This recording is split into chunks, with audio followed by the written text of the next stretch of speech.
নুনুস বাংলাদেশের ক্ষমতায় বসার পর থেকে বাংলাদেশ আন্তর্জাতিক পরিমণ্ডলে একের পর এক চমক দেখিয়ে যাচ্ছে। পৃথিবীর সবগুলা সেক্টর বাংলাদেশিদের জন্য বন্ধ হয়ে যাচ্ছে।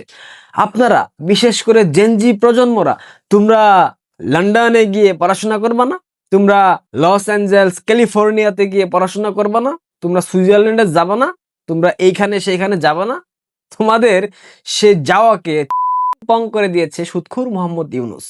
কালের কণ্ঠ একটা সংবাদ প্রকাশ করেছে, যেটা আমরা আগে থেকে জানতাম। আমি অনেকবার বলার চেষ্টা করেছি, বারবার আমি বলি যে আমরা যারা বাংলাদেশি পাসপোর্ট হোল্ডার, এই পাসপোর্টটাকে যখন পৃথিবীর বিভিন্ন সভ্য রাষ্ট্রের ইমিগ্রেশনে দেওয়া হয় কি পরিমাণ হ্যাসেলের সম্মুখীন হইতে হয় আপনাদের কোনো আইডিয়াই নেই, যারা জানেন না। আর যারা সম্মুখীন হয়েছেন তাদের ব্যাপারটা ভিন্ন। বাংলাদেশি পাসপোর্ট দেখার পর পৃথিবীর বিভিন্ন প্রান্তের যারা ইমিগ্রেশন কর্মকর্তা আমাদের দিকে এমন ভাবে তাকায়, মনে হয় আমরা এক একটা চিড়িয়াখানার জোকার, মানে আমাদেরকে মানুষ তারা মনে করে না। এটাই হচ্ছে গিয়া নুনুস ম্যাজিক। আসেন কালের কণ্ঠ কি সংবাদ প্রকাশ করেছে একবার দেখেনি। বসুন্ধরা গ্রুপের মিডিয়া তো একটু দেখা উচিত। বিদেশিদের দ্বার বাংলাদেশিদের জন্য ছোট হয়ে আসছে, ঘোষণা ছাড়াই বন্ধ হচ্ছে অনেক দেশের দরজা, ভিসা দিচ্ছে এমন দেশও ধীরগতিতে কাজ করছে। বাংলাদেশের পাসপোর্ট দিয়ে এখন ট্যুরিস্ট ভিসার জন্য থাইল্যান্ডে অ্যাপ্লাই করলেও থাইল্যান্ড রিজেক্ট করে, যেটা আগে কখনোই করতো না। বাংলা পাসপোর্ট দিয়ে আপনি এখন উগান্ডার জন্য যদি অ্যাপ্লাই করেন ভিসা সেন্টারে গিয়ে, ওইটাও আমার মনে হয় না পাবেন। কারণ পাকিস্তানিরা পৃথিবীর বুকে যেভাবে জঙ্গি তৎপর ব্যর্থ রাষ্ট্র হিসেবে সুপরিচিতি পেয়েছে, ঠিক সেই দিকে আগাচ্ছে বাংলাদেশের বর্তমান অন্তর্বর্তীকালীন সরকারের নেতৃত্বে পূর্ব পাকিস্তান। এটাকে আমি এখন বাংলাদেশ বলতে পারি না, কারণ বাংলাদেশের জায়গায় এটা আসলে নাই। এই মুহূর্তে বাংলাদেশে নির্বাচিত সরকার ক্ষমতায় আসার পরেও বাংলাদেশ স্থিতিশীল হবে না, স্বাভাবিক হবে না। যদি আওয়ামী লীগ ক্ষমতায় বসে, আওয়ামী লীগও পারবে না বাংলাদেশ স্থিতিশীল করতে, স্বাভাবিক করতে, কারণ সেই পরিস্থিতিতে নাই। শুধুমাত্র শেখ হাসিনাকে সরানো হয়েছিল জামাতকে ক্ষমতায়িত করার জন্য, বিএনপিকে ক্ষমতায় নিয়ে আসার জন্য, কখনোই না। বাংলাদেশকে একটা ব্যাটেলড গ্রাউন্ড বানানোর জন্য, অর্থাৎ আন্তর্জাতিক যে পরাশক্তিগুলো আছে তারা খেলাধুলা করবে দক্ষিণ এশিয়াতে, আর এই খেলাধুলার মাঠ হবে বাংলাদেশ। এবং সেটাই করেছে মার্কিন deep state, ISI, CIA, whatever. আজকে একটা ভবিষ্যৎবাণী করে যাই, আগামী এক যুগ পর বাংলাদেশের মানুষ, বিশেষ করে মায়েরা, তাদের ছোট ছোট সন্তানদেরকে শোনাবে শেখ হাসিনার উন্নয়নের গল্প, অগ্রগতির গল্প। শেখ হাসিনাকে বাংলাদেশের মানুষ দেবীর মতো শ্রদ্ধা করবে। আমি বলে গেলাম, আমার গায়ের লোম দাঁড়িয়ে গেছে, আপনারা মিলিয়ে নেবেন। বাংলাদেশ যেভাবে ব্যর্থ রাষ্ট্রের দিকে আগাচ্ছে, যেভাবে বাংলাদেশকে পরিকল্পিতভাবে ব্যর্থ রাষ্ট্র করার জন্য সর্বোচ্চ প্রচেষ্টা চালাচ্ছে সুৎখুর ইউনূসের নেতৃত্বাধীন অন্তর্বর্তীকালীন সরকার, সহায়তা করছে বিএনপি, সহায়তা করছে জামাত এবং অন্যান্য রাজনৈতিক সংগঠন, আপনারা প্রত্যেকেই একটা সময় এমন পস্তাবেন, আর সেখান থেকে ফিরে আসার কোনো সম্ভাবনা বা কোনো সুযোগ বা কোনো পথ খোলা থাকবে না। সেদিকেই বাংলাদেশ আগাচ্ছে। আমি আবার বলতেছি, শেখ হাসিনার উন্নয়ন অগ্রগাথা, নারী ক্ষমতায়ন, বাংলাদেশের মানুষকে স্থিতিশীল রাখা, আইন শৃঙ্খলা, সবকিছু নিয়ে বাংলাদেশের মানুষ, বিশেষ করে মায়েরা, একসময় তার ছোট ছোট বাচ্চাদেরকে এই হাহাকারপূর্ণ পরিবেশে গল্প শোনাবে যে শেখ হাসিনা আমাদের মাথার উপর বট গাছের মতো ছিল, শেখ হাসিনা আমাদের মাথার উপর দেবীর মতো ছায়া দিয়ে আমাদেরকে আগলে রেখেছিল। একটা অসভ্য জাতিকে সভ্য বানানোর জন্য সর্বোচ্চ চেষ্টা করেছিল বাংলাদেশ আওয়ামী লীগ, কিন্তু আমরা বাঙালিরা সেটাকে মূল্যায়ন করে নাই, আমরা তাকে দেশ থেকে বাধ্য করেছি। ইরাক, লিবিয়া, ইয়েমেন, সিরিয়া, এই দেশগুলোর গল্প আপনারা জানেন তো, আফগানিস্তান। একটা সময় 80-র দশক কিংবা 90 দশকে এই দেশগুলো অনেক উন্নত পর্যায়ের দেশ ছিল। এই দেশগুলার স্থিতিশীল অর্থনীতি ছিল, এই দেশগুলাতে মানুষের জনজীবনের যে একটা যাত্রার যে একটা মান, সেটা খুব স্বাভাবিক ছিল, মানুষ খুব স্বাচ্ছন্দ্যে সুখে বসবাস করত।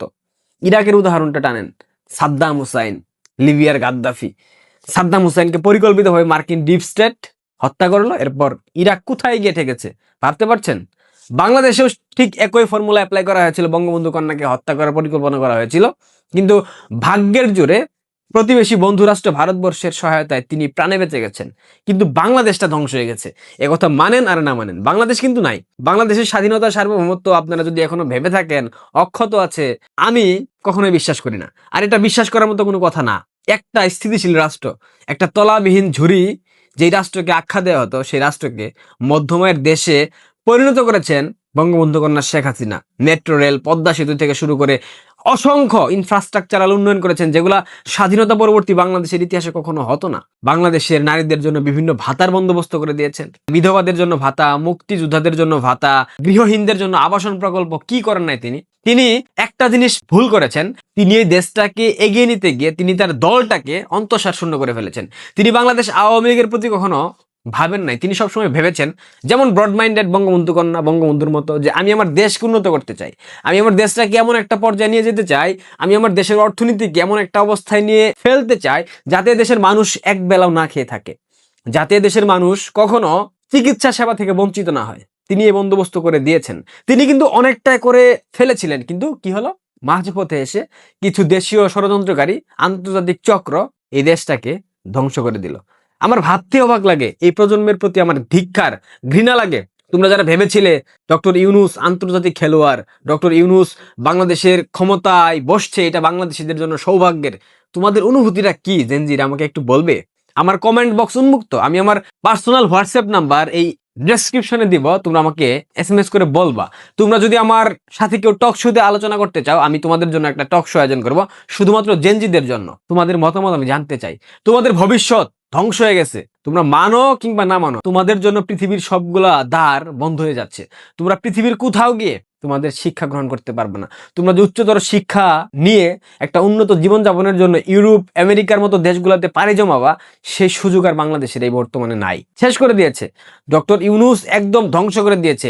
এই ইউনূস এই ইউনূস শেষ করে ফেলেছে। মানে আমার ভাবতে অবাক লাগতেছে, একটা স্থিতিশীল রাষ্ট্রকে কিভাবে ষড়যন্ত্রের মাধ্যমে ধ্বংস করে দিল। আন্তর্জাতিক পরাশক্তির গ্রাউন্ড হবে, খেলার মাঠ হবে বাংলাদেশ, এবং সেটা অলরেডি হয়ে গেছে।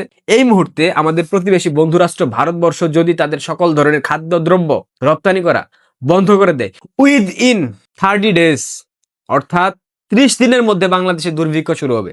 এটা গল্প না, এটা বানানো কথা না, এটা বাস্তবতা, এটাই ধ্রুব সত্য। ভারত যদি আমাদেরকে সহায়তা করা বন্ধ করে দেয়, বাংলাদেশে দুর্ভিক্ষ শুরু হবে। আর ভারত সহায়তা বন্ধ করবে না, কারণ দুর্ভিক্ষ শুরু হলে ভারতের 7 সিস্টার্স আক্রান্ত হবে। কারণ দুর্ভিক্ষ হলে বাংলাদেশের মানুষ ভারতীয় সীমান্তে আশ্রয় নেবে, ভারতবর্ষে অনুপ্রবেশের চেষ্টা করবে। এই রিস্ক ভারত নেবে না। সে কারণেই এখন পর্যন্ত ভারত বাংলাদেশকে সহায়তা করছে। বাংলাদেশের এত এত অপকর্মের পরেও বাংলাদেশ ভারতকে জানয়িতা করেছে। ভারতের জায়গায় যদি বাংলাদেশ থাকতো, বাংলাদেশের মতো অসভ্য জাতিগোষ্ঠী থাকতো, আমি নিশ্চিত ভারত দখল করে ফেলতো। ধরে নিন বাংলাদেশের ভূখণ্ডটা ভারতের আর ভারতের ভূখণ্ড বাংলাদেশের। ভারত যদি বাংলাদেশের সাথে এরকম করতো, এর অর্ধেক করতো, এতদিনে বাংলাদেশের এই অসভ্য সরকার ব্যবস্থা, এই অসভ্য জাতি ভারতকে গিলে ফেলতো। কিন্তু ভারত বন্ধুত্বের পরিচয় দিয়েছে, ভারত যথেষ্ট সহনশীলতার পরিচয় দিয়েছে। এখন এই সহনশীলতাকে, এই বন্ধুত্বের সম্পর্ককে যদি আমরা দুর্বলতা ভেবে প্রতিনিয়ত ভারতকে আক্রমণাত্মক কথা বলি, আক্রমণাত্মক ভাষায় গালমন্দ করি, সমালোচনা করি, সেটা কোনোভাবেই কাম্য নয়। কূটনীতি অনেক বড় একটা বিষয়। রাষ্ট্র পরিচালনা করা, কূটনৈতিক বিষয়বস্তু সবকিছু ঠিকঠাক রাখা অনেক কঠিন। একটা নোবেল জয় করে সিরে আটি বেঁধেছে ডক্টর ইউনূস, তার মানে সে রাষ্ট্র পরিচালনা করতে পারবে, এমনটা ভাবার কোনো কারণ নেই। এবং সেটা যারা ভেবেছিলেন তারা তো বুঝতে পারছেন এখন সুৎখুরি ইউনূস আসার পর কি ছিঁড়েছে বাংলাদেশের মানুষের। যাই হোক, ভালো থাকবেন। আর বাংলাদেশের জেনজিদের জন্য অনেক অনেক শুভকামনা। আমরা দেশে নাই, আমরা হয়তো আর কখনো বাংলাদেশে ফিরে যাবও না।